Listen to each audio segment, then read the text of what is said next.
Vice President of Nigeria, Kashim Shettima, led other dignitaries to honor the nation's fallen and living heroes at the 2025 Armed Forces Celebration and Remembrance Day.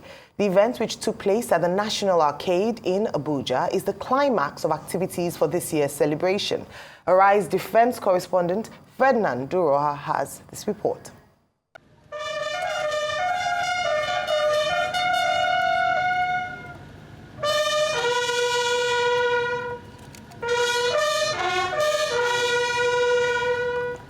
Initially commemorated on the 11th day of January to coincide with the end of the First World War, the Armed Forces Remembrance Day is now observed in Nigeria on the 15th of January annually to commemorate the end of the Nigeria Civil War after the surrender of the Biafran Army. This year, the hierarchy of the armed forces has called for celebrations of heroism of personnel in active service alongside of tributes to its fallen heroes. Although the President and Commander-in-Chief of the Armed Forces of Nigeria, Bola Ahmed Tinubu, is absent, attending the function outside the country, he is represented by his Vice President, Kashim Shettima. The celebrations, however, retains all its traditional features.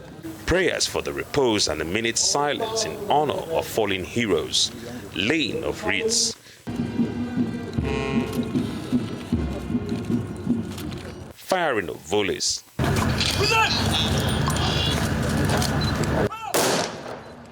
the last post, ceremonial release of pigeons, signing of the anniversary register, and military drills accompanied by tunes performed by the Armed Forces Band. Some dignitaries speak on the significance of the event. The fallen heroes who fought First and Second World War during the Civil War, operation under United Nations, African Union, ECOMOG, and then internal security operation that were still ongoing. So all those who participated and all those who could not come back but make the supreme sacrifice, this day is set aside to remember them and to appreciate the Deputy President, who has taken upon ourselves to be the voice of the widows and to cater for them. And I believe the government should look towards our side and make more help available to the widows. Loretta is the daughter of a fallen hero. She tells us of her resolve to be part of the tributes to her late father and others who paid the supreme price in the line of duty. This is also a moment for us to retrospect and to reminisce the wonderful memories of strength, of courage, fighting for justice, fairness, fighting for country, for the love of country, and also seeing how we pay those values, pay those courage, pay it forward, and continue to live up to as patriots of our country, Nigeria. Now, beyond the annual rituals of remembering the sacrifices of servicemen and fallen heroes, the armed forces hierarchy have been called upon to de-escalate the insecurity in the land and ensure that all issues of insecurity are brought to an end. From the National Arcade, Ferdinand Duroha, Arise News.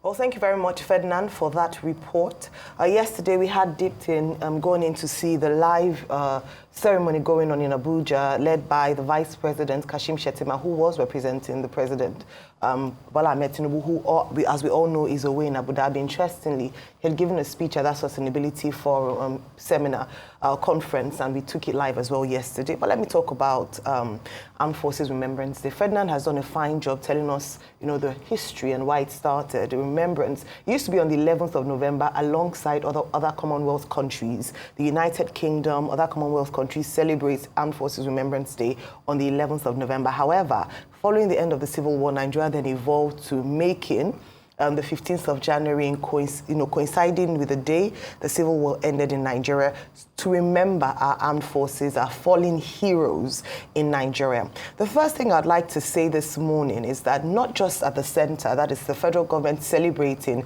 our fallen heroes, but across the states in Nigeria, we have statements from different governors and subnationals who have paid tribute to soldiers and fallen heroes who have paid the ultimate price in the course of serving the nation nation and protecting the integrity of the nation, protecting our borders. However, I want to say something, and that is when you look at the picture, the faces of real people who are affected by the deaths of soldiers, including their immediate family members. We saw Loretta just a few minutes ago who was talking, and I like that she still remained optimistic, talking about how we must continue to remember the legacies that people like her dad paid, by paying the ultimate price for Nigeria, the widow that we saw earlier on. And whilst the 15th of January is a great day for the presidency, for the army, for the military, for subnationals to make grand promises and make grand speeches about how they are going to continue to look after the family members of soldiers and be committed to ensuring that their welfare is priority. What happens is usually that the promises are not followed through. And I say this because when you speak to a number of people, and there's so many littered, I won't bore you with many of the statements made by the subnationals. Well, not boring you, but I won't go and reiterate. We have most of the papers covering it, and maybe during newspaper review with Adefemi, we might have some opportunity to review what some of them said. It's the fact that some of these promises are empty. And following the 15th of January, not a lot is done to secure or ensure the welfare of our fallen heroes. So this morning, I want to really take some time to highlight the predicament of families and members who have been left behind by these heroes who died in the course of service and active service. And some of them 30 years later, 20 years later, saying that the war hero benefits have not been paid, their widow benefits have not been paid, they've not been looked after, they are left in penury. And in fact, some have said that they vowed that none of their family members would join the military, would join the army. And it's quite an indictment on us as a nation. We cannot just pay lip service or have elaborate ceremonies for our fallen soldiers or fallen heroes without actually putting our money where our mouth is, which is ensuring that we go the extra mile to ensure that those that they have left behind also as a signal and to boost the morale of those who are still serving, that we will look after you, we will take care of your family. Even if anything happens, unfortunately, your people are secure.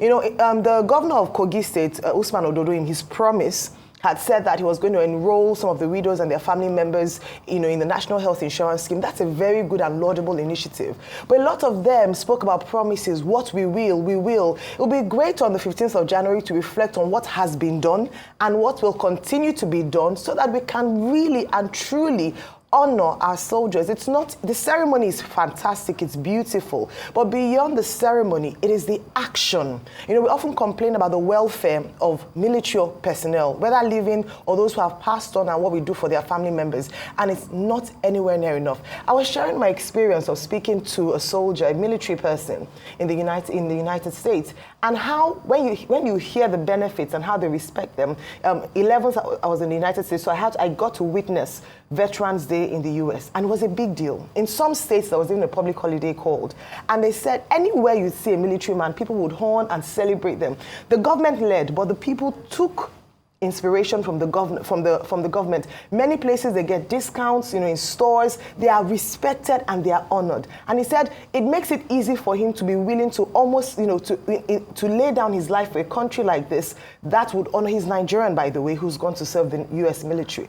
To serve the military because he knows to what extent. I just wanted to make that case that it's about time that we started to really, really do enough for our fallen heroes and military personnel. Absolutely, Ayo, very well said. For me, when I think of Armed Forces Remembrance Day in Nigeria and all around the world, I always go back to that famous poem by Wilfred Owen, where he said, "Dulce et decorum est pro mi patria more." It is a sweet and noble thing to die from one's country. When you unpack this very powerful quote, to me, there are several themes that it encompasses that we need to reflect on. Beyond some of the conversations we have, there are deeper conversations to be had. Of course, the most important one is that of sacrifice. The sacrifice of our soldiers is not just with the price they pay with their lives on the battlefield. Even their livelihoods. Joining the military changes who you are as a person, your psychology, the way you operate. So their families as well, those who still have them present, can tell you about the psychological impact, the way their lives are impacted just by service. So there was that very, that's why it was important for me, yes, to see that the wreaths were laid, there were ceremonies and so forth. But now if you look at the other part of this quote, which said, it is a sweet and noble thing to die for one's country, you now ask yourself, you look around and you say, how many Nigerians are ready to die for Nigeria? Where are we getting it wrong? Where do we need to go back to the foundation to rebuild the foundation of patriotism? And it comes down to nation building. Are we building the nation of our dreams? Are we really coming together at the government level and even at the level of the office of the citizen? How much are we really doing to ensure that we fight for this country called Nigeria, no longer on the battlefield, because we thank God that we are in a time of war. But of course, there are constitutional ways that we can always push and bargain for better for the country. And I think for me, Armed Forces Day is just a remembrance of the fact that we need to continue to pursue the country that we are all willing to die for, but by God's grace, we will never have to die for.